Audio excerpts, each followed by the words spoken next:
గణపతే ప్రధానమని ముద్గల పురాణం చెప్తూ ఉంటే, జగన్మాతే ప్రధానమని దేవి భాగవతం చెప్తుంది. ఇలా ఆయా దేవీ దేవతల గురించి, వాళ్ళ ప్రాముఖ్యతను గురించి ఆయా పురాణాలు తెలియజేస్తున్నాయి. ఇంతకీ ఎవరు ప్రధానమైన వారు? ఎవరు ఈ సృష్టికర్తలు? చాలా చక్కని ప్రశ్న వేశావమ్మా. చాలా చిన్న సమాధానం. ఇందులో ఎవ్వరు ప్రధానము అనుకునేటువంటి దానికి అసలు ప్రశ్నయే లేదు. అందరూ ప్రధానం. ఇందులో ప్రధానం కాని వారెవ్వరూ లేరు.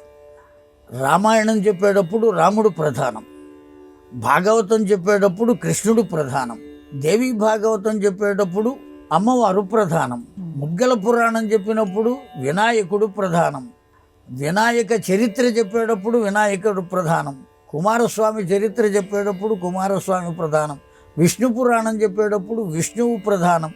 కనుక ఏ పురాణానికైనా ఆ పురాణ పురుషుడు ప్రధానం. ఆ పురాణ పురుషుడు ఎవరు అనేది ప్రశ్న. పరబ్రహ్మమే ఆ పురాణ పురుషుడు. ఆ అవతారం ధరించినప్పుడు జరిగిన చరిత్రనంతటినీ దానికి సంబంధించిన పురాణంగా మనకు అందించాడు వ్యాసుడు.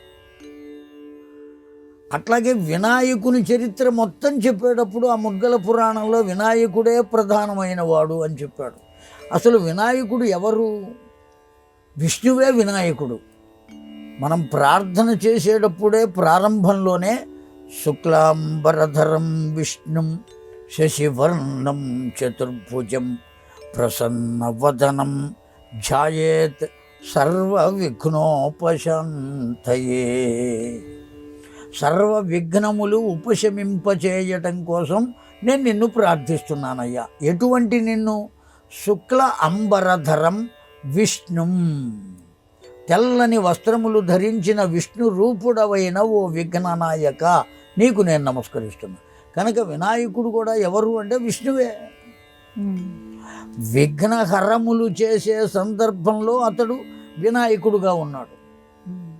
తారకాసుర సంహార సందర్భంలో ఆ విష్ణువే కుమారస్వామిగా ఉన్నాడు. రావణాసుర సంహార సమయంలో ఆ విష్ణువే రాముడుగా ఉన్నాడు.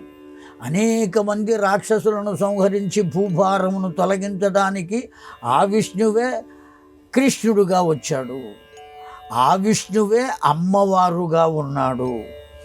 అమ్మవారుగా భావిస్తే అమ్మవారు, అయ్యవారుగా భావిస్తే అయ్యవారు. కనుక ఏ ఏ చరిత్రను గురించి చెప్పేటప్పుడు ఆ చరిత్ర యొక్క గొప్పతనం చెబుతారు.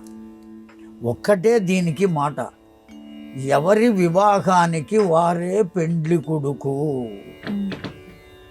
అందరూ పెండ్లి కొడుకులే, కానీ వారి వివాహంలో వారి ఫోటోలే ఉంటాయి, ఇంకొకరి ఫోటోలు ఉండవు. అతడు పెండ్లి కొడుకే, ఇతడు పెండ్లి కొడుకే. అలాగే ఆ పురాణంలో ఆయనే గొప్పవాడు, ఈ పురాణంలో ఈయనే గొప్పవాడు. వీరందరూ వెరసి ఎవరు అంటే పరబ్రహ్మము. ఆ విషయాన్ని గుర్తుపెట్టుకోవాలి.